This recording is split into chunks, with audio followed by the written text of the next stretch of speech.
ईद ए मिलादुन नबी की पूर्व संध्या पर आतंकियों ने 3 बीजेपी नेताओं को मौत के घाट उतार दिया। वजह क्या है, इसका जवाब किसी को पता नहीं और इसीलिए यह जवाब जानने मुझे जवाब चाहिए और जवाब चाहिए में मेरे साथ कई नेता होंगे, प्रवक्ता होंगे और उनसे हम ये कोशिश करेंगे कि आखिर 8 महीने में इस तरह से लगातार बीजेपी नेताओं की हत्याओं के पीछे आखिर है कौन। जी हां, शुरुआती जवाब तो मिल गया जब आईजी विजय कुमार ने यह कहा कि ये पाक स्पॉन्सर्ड यानी पाक स्पॉन्सर्ड एक्टिविटी हो सकती है। इसी पर चर्चा करने के लिए और बहस करने के लिए मेरे साथ मेहमानों का पैनल है। पैनल में मेरे साथ आपके टीवी स्क्रीन पर, जी हां, आपके टीवी स्क्रीन पर जो जाने पहचाने चेहरे, मेरे साथ जम्मू कश्मीर के पूर्व उप मुख्यमंत्री डॉक्टर कविंद्र गुप्ता, आपका स्वागत है। मेरे साथ नासिर शेख साहब, आप पीडीपी के नेता हैं, आप हमारे साथ हैं। हमारे साथ राजनीतिक विश्लेषक दीपक झा, आप हमारे साथ हैं। वकार भाटी कश्मीरी युवा नेता हमारे साथ हैं। सबसे पहले डॉक्टर कविंद्र गुप्ता, लगातार पिछले 3-4 महीनों में बीजेपी के होनहार, प्रतिभावान और कर्मठ कार्यकर्ताओं की इस तरह की हत्याओं के पीछे आपको कौन लगता है? आईजी विजय कुमार तो कह रहे हैं ये पाक स्पॉन्सर्ड किलिंग है। पाकिस्तान इस प्रकार की कार्रवाइयां लगातार करवाता है और हम सब जानते हैं कि इस तरह की वारदातों के बारे में कल पाकिस्तान ने अपनी संसद में भी माना है कि पुलवामा में जो अटैक हुआ, हम तो लगातार इसको कहते हैं, लेकिन हमारे ही कुछ ऐसी राजनीतिक पार्टियां हैं जो इस पर प्रश्न चिन्ह लगाती हैं। उन राजनीति पार्टियों के प्रवोक करने के कारण से भी इस प्रकार का माहौल बनता है। सच तो यह है कि आज अगर ग्राउंड लेवल पर कोई काम कर रहा है तो वो भारतीय जनता पार्टी के कार्यकर्ता है और भारतीय जनता पार्टी के कार्यकर्ता चाहे कोई पॉलिटिकल प्रोसेस हो, उसको अंजाम देने तक, अंतिम अंजाम देने तक उन्होंने अपना बहुत बड़ा रोल अपनाया है। भारत माता की जय, वंदे मातरम और तिरंगा झंडा उठा करके अगर कोई चलने वाला कश्मीर में है तो अधिकांश भारतीय जनता पार्टी के कार्यकर्ता है। तो लगातार इस प्रकार की हत्याओं को अंजाम देना, यह साफ जाहिर होता है कि या तो किसी ना किसी की साजिश है। जो नेशनलिस्ट लोग हैं, जो नेशनलिज्म के हक में आवाज उठाते हैं, उनको निशाना बनाया जा रहा है। वकार मनीष भाई मैं बड़े साफ दिल से, और आज बहुत बड़ा दिन है, ईद उल मिलादुन नबी है मुसलमानों के लिए, पूरे दुनिया के मुसलमानों के लिए बहुत बड़ा दिन है। और मैं सिर्फ आज के दिन यही कहूंगा, जो हुआ है ये होना नहीं चाहिए, बहुत गलत है। बट मैं इसके साथ एक बात जरूर जोड़ के आपको ये जरूर कहूंगा कि आज नालायकी है जो ऑफिसर कुर्सियों पे बैठे हैं, जो सरकार में बैठे हैं। मुझे ये बताइए, अगर यहाँ सब कुछ जैसे बीजेपी के लोग और बीजेपी के ये मिनिस्टर्स, सरकार में जो बैठे हुए लोग हैं, ये कह रहे हैं कि ये सारा पाकिस्तान सरकार करवा रही है या पाकिस्तान की एजेंसियां या पाकिस्तान की आर्मी ये करवा रही है, तो मुझे ये बताइए खुदा के बंदो, ये मुझे बता दो आप, अगर पाकिस्तान इतना कुछ कर रहा है कश्मीर में, जब चाहे पाकिस्तान किसी को भी मार सकता है, तो आपकी सिक्योरिटी फोर्सेस, आपकी फौज जो लाइन ऑफ कंट्रोल में है, वो क्या छोले खा के सिर्फ अपनी उर्दू से बात कर रही है? वहां वो क्या कर रही है? किस बात की तरह ले रही है? वो क्यों वहां से मिलिटेंट आ रहा है और यहाँ आम कश्मीरियों को मार रहा है? फिर क्यों वहां? अरे क्या बात कर रहे हैं मनीष भाई, ये क्या बात कर रहे हैं मनीष भाई? ये देखिए, ये आप नेशनल टीवी में बैठ के हमारी आर्मी का अपमान नहीं कर सकते। आप हमारी देखिए, तो आप जैसे लोग हैं जिन्होंने अलगाववाद को जिंदा रखा, आप जैसे लोग हैं जो रोज टीवी पे अपनी सेहत बोलते हैं, आप जैसे लोग हैं जो युवाओं को भड़काते हैं, आप जैसे लोग हैं जो अपनी सियासत को चलाने के लिए करते हैं। 30 साल से कर रहे हो, शर्म नहीं आनी चाहिए आपको? 30 साल से आतंकवाद को परख देने वाले आप जैसे लोग हैं, अलगाववाद को बढ़ाने वाले आप जैसे लोग। मैं इनसे पूछे सुमित जी वकार से एक सवाल लेना चाहिए। वकार, आखिर बीजेपी युवा नेताओं पर ये गुस्सा क्यों है? जी बिल्कुल, इनको पहले सुमित जी जो आए हैं ना, मुझे लगता है इनको तरीका नहीं है चर्चा करने का। ऐसे जैसे बिना पानी के मछली कुदक जाती है ना, बीच में फुटक जाती है, वैसे फुटक के आ रहे हैं। इनको समझाइए थोड़ा। वकार आप जवाब दो। अरे भाई साहब मुझे मत सिखाइए बकार बाटी वकार आप जवाब दो। उन्होंने उनकी पीढ़ियों ने कश्मीर में दर्ज झेला है। वकार आप जवाब दो। वकार आप जवाब दो कि आखिर बीजेपी युवा नेताओं पर गुस्सा क्यों? आपने निकाला, आपकी सोच ने निकाला। ये टारगेटेड पॉलिटिकल किलिंग बीजेपी के वर्करों के खिलाफ है, खाली ये आम जनता के खिलाफ नहीं। ये बीजेपी के वर्करों को ये चुन चुन के मार रहे हैं। सुमित जी, ये नया नैरेटिव बनने नहीं देना चाहते, उसे पनपने देना नहीं चाहते। ये चाहते हैं कि इनकी नजर में कश्मीर पर केवल आतंकियों का, कट्टरवादी सोच का, अलगाववादियों का ही कब्जा रहे। वकार मैं आपके पास आता हूं, सुमित पीर आऊंगा।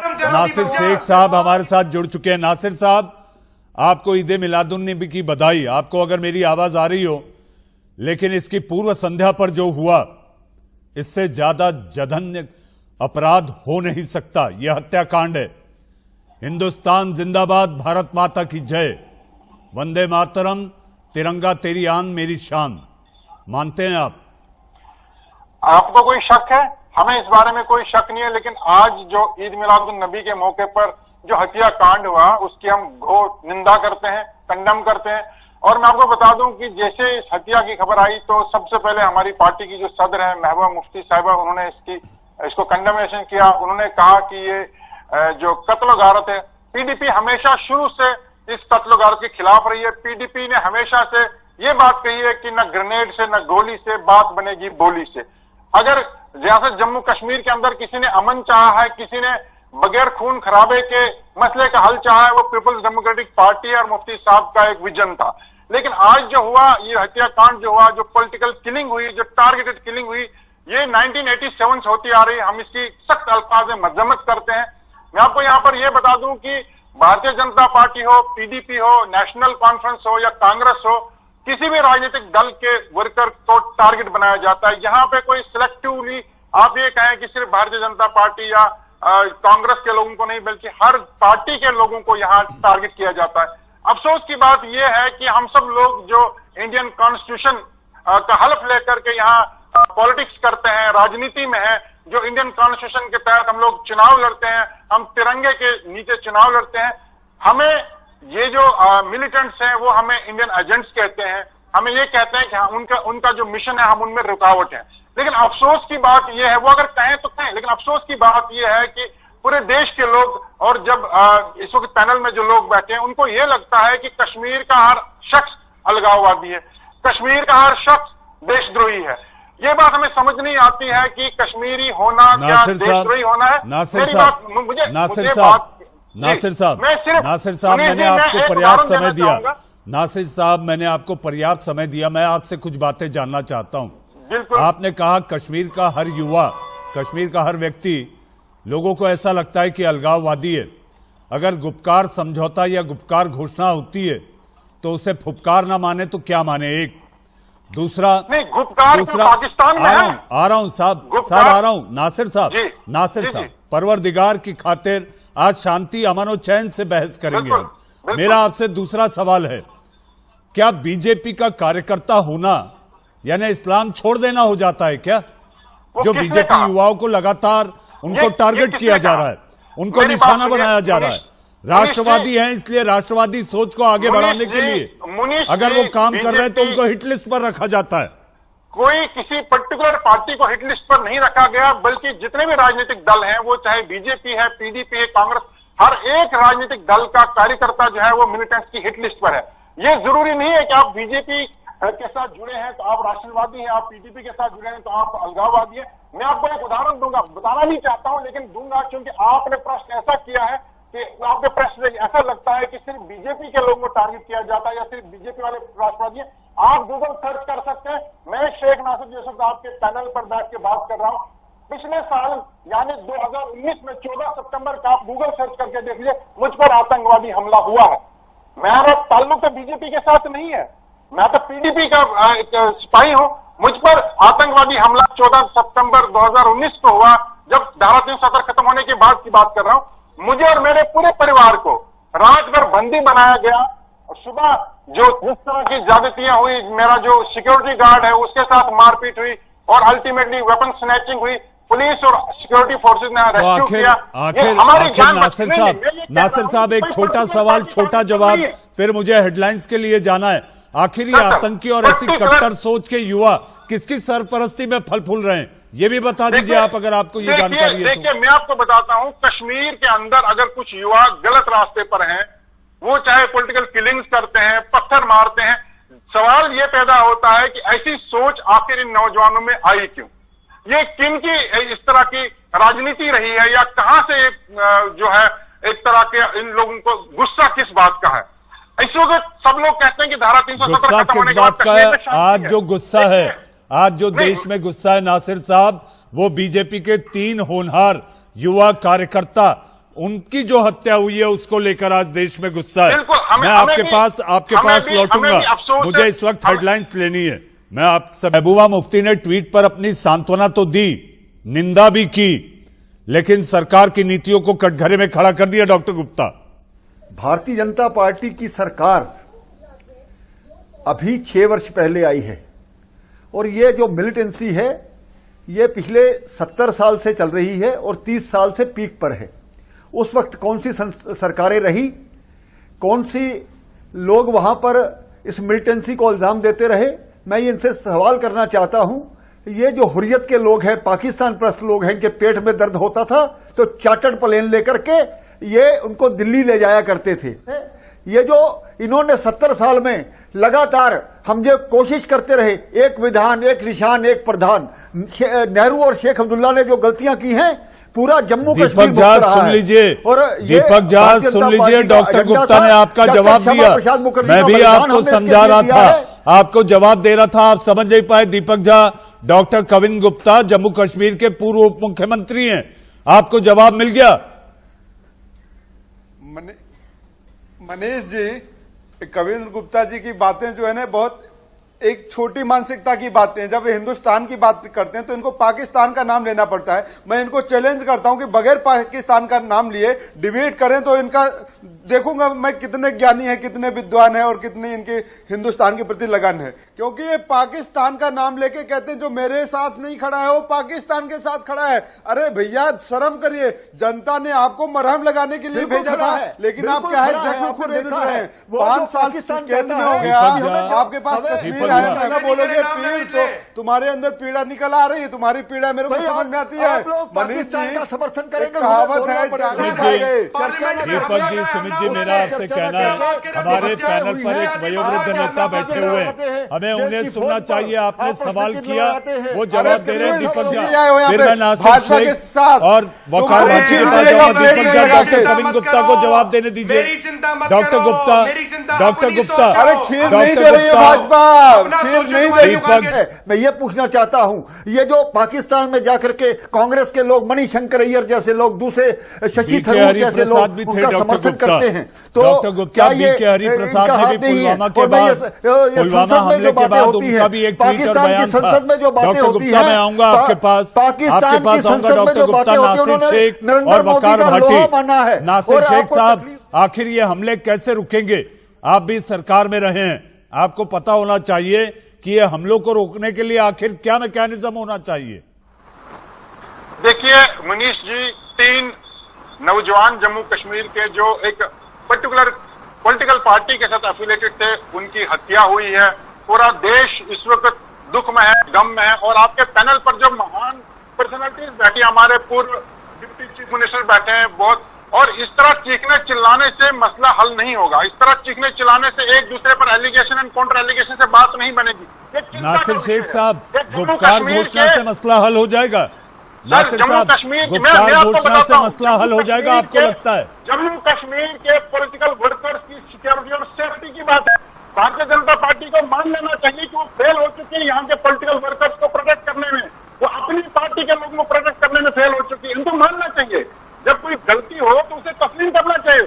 बड़ाई इसी में, बजाय इसके हम आरोप पाकिस्तान पे लगाएं, हम हुर्रियत पे लगाएं, हम कांग्रेस पे लगाएं, हम पीडी पे लगाएं।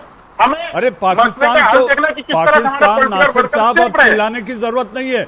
नासिर साहब, पाकिस्तान चिल्लाने की जरूरत नहीं है। जब हम कह रहे थे कि ये पाकिस्तान ने किया, तो वहां की संसद में वहां के मंत्री ने कह दिया कि हाँ पुलवामा हमने किया। तो अगर हम बिल्कुल। पाकिस्तान का नाम ले नहीं, रहे हैं तो क्या गलत है? ले लें, पाकिस्तान का नाम ले लें, हम पाकिस्तान की कोई वकालत नहीं करते हैं, लेकिन हम कहते हैं सबसे पहले ये देखना है कि हमारा पॉलिटिकल वर्कर से उसकी सिक्योरिटी और सेफ्टी कैसे रहे, वो सेफ कैसे रहे। आज 3 लोग गए या कल 2 लोग जी। गए थे, तो देखना ये है कि जी पॉलिटिकल वर्कर एक सियासी नासिर सोच साहब, ये है, कैसे उसको महफूज कैसे रहेंगे, ये कैसे महफूज रहेंगे जब आप लोग ये मान लेंगे कि एक देश एक विधान एक निशान। दूसरे निशान की अगर आप बात करेंगे तो जाहिर सी बात है कि इस तरह की सोच वहां पर पनपेगी। वकार भाटी, वकार भाटी, मनीष मेरा जी, सवाल आपसे, आज की डेट में तो एक ही निशान यहाँ पर है, उसके बाद भी हत्याएं हो रही हैं। जी आपने वो निशान आपको भी मानना होगा, वो निशान आपको भी मानना होगा नासिर साहब, जनाब नासिर शेख साहब, आपको भी मानना होगा। जो निशान की बात मैं कर रहा हूं वो आप लोग नहीं मानते, आपकी नेता नहीं मानती, वो आपको भी मानना होगा नासिर साहब। आज के इस मुबारक दिन, आज के इस मुबारक दिन आप इस बड़े पैनल पर बैठे हैं, आप कहिए कि हाँ, भारत का जो निशान है, भारत की जो शान है, वो तिरंगा हमारी पहचान है। आज आप कह दीजिए। वो इससे किसने इनकार किया? तिरंगा हम 70 सालों से उठा के आए हैं, हमें तिरंगा भारी नहीं लगता, लेकिन आपको जम्मू कश्मीर का झंडा भारी लगने लगा। अरे आपके नेता, ये तो विरोधाभासी बयान है, आपकी नेता कुछ कहती हैं। भाटी, वकार भाटी, आखिर ये हमले कैसे रुकेंगे और हत्यारे कब पकड़े जाएंगे? और अपनी सोच को भी जरा ठीक करो वकार। जी मनीष भाई, ये हत्या तभी रुकेंगी जब आप लोग सीरियस हो जाएंगे, जब नई दिल्ली सीरियस हो जाएगी। नई दिल्ली बिना जात, बिना कास्ट, बिना रिलीजन, बिना कलर के दूसरों को देखना और दूसरों से डायलॉग करना पसंद करेगी। जब तक आप पाकिस्तान से डिस्कस नहीं करेंगे, पाकिस्तान से कश्मीर मसले के ऊपर चर्चा नहीं करेंगे, पाकिस्तान के एजेंट हो क्या आप? वकार, आप पाकिस्तान के एजेंट हो? वकार, आप पाकिस्तान के प्रवक्ता हो? आपको ये पता चल गया, आज तो आपको इसकी भर्त्सना करनी चाहिए थी कि पुलवामा हमले पर पाकिस्तान वहां पर जश्न मना रहा है और सफलता मना रहा है। आज आपको दुखी होना चाहिए। आप कहते हैं पाकिस्तान से बात करें, जो ये कहो कि पाकिस्तान को कुचल दो। वकार, ये कहो कि पाकिस्तान को कुचल दो, कुचलो ना भाई, ये कहो। कुचलो ना, कब से कुचल रहे हो? कुचलो तो सही। एक 20 करोड़ की आबादी वाला देश, उसका आप कुछ नहीं कर सकते हो, खाली बातें करने से थोड़ा कुचलोगे। तभी बालाकोट में जाके आग लगा के आ गए थे, तभी बालाकोट में जाकर, बालाकोट में जाकर क्या किया था हमारे अभिनंदन ने, ये तुमको याद होना चाहिए। सुमित पीर, इमरान खान नियाज़ी को डर लग रहा है, पेड़ गिरा दिए थे सर, पेड़ गिराने से किसको डर लगता है? छोड़िए ना आप सर। ये सुमित पीर साहब, दीपक झा, वकार भाटी कहते हैं कि पाकिस्तान से बात करो तब ये रुकेंगी। मुझे शर्म आती है, ये सोच भी कैसे पैदा हो सकती है?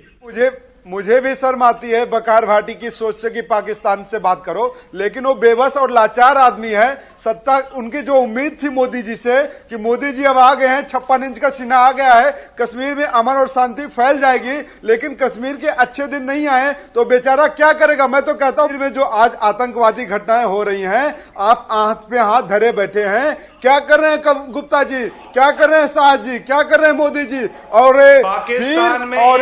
दूसरा क्या नाम है, वकार भाटी, ये दोनों मिलके पाकिस्तान के खिलाफ आवाज उठाएं। जम्मू कश्मीर के पाकिस्तान को कब कुचलोगे साहब जी? एक सेकंड, सुमित पीर, दीपक झा, नासिर शेख साहब से मुझे आखिरी कमेंट लेना है। नासिर शेख साहब से आखिरी कमेंट लेना है। नासिर साहब, कल आपने देखा और सुना, आज देश के अखबारों की सुर्खियों में पहली सुर्खी है कि पाकिस्तान ने माना कि पुलवामा हमला पाकिस्तान ने कराया था। आप लोगों के नेताओं की तरफ से एक ट्वीट भी नहीं आया। कम से कम इस कार्यक्रम में भर्त्सना कर दीजिए कि पाकिस्तान को हम अपना दुश्मन मुल्क समझते हैं, और पाकिस्तान के किसी भी नेता या वहां के पार्लियामेंटेरियन की जब कोई बात आती है, हम उस पर यकीन कर लेते हैं। पाकिस्तान 90 बातें कहे, उनको हम दुरुस्त नहीं मानते, एक बात कह दी उसको हम ठीक पकड़ लेते हैं। हमें ये मानना चाहिए पुलवामा हमले में हमारी अपनी जो लेप्सिस थी, सिक्योरिटी की लेप्सिस थी, भारतीय जनता पार्टी की तरफ से जो है नलायकी थी उनकी। ऐसा इतना बड़ा हमला, हमारे इतने सारे जवान शहीद हुए, हम ये मानते क्यों नहीं? हम अपने सारे इल्जाम क्यों नहीं लेते? नासिर शेख साहब, वकार भाटी, डॉक्टर कविंद्र गुप्ता, सुमित पीर और दीपक झा, मुझे जवाब चाहिए कि कार्यक्रम में आए आप लोगों ने अपनी राय और बात रखी, लेकिन जाते जाते मैं ये कहना चाहता हूं कि मुझे जवाब चाहिए। मैं जरूरत है इंजेक्शन की नहीं, कीमोथेरेपी की नहीं, सीधे तौर पर ऑपरेशन, और ऑपरेशन ही इसका जवाब है।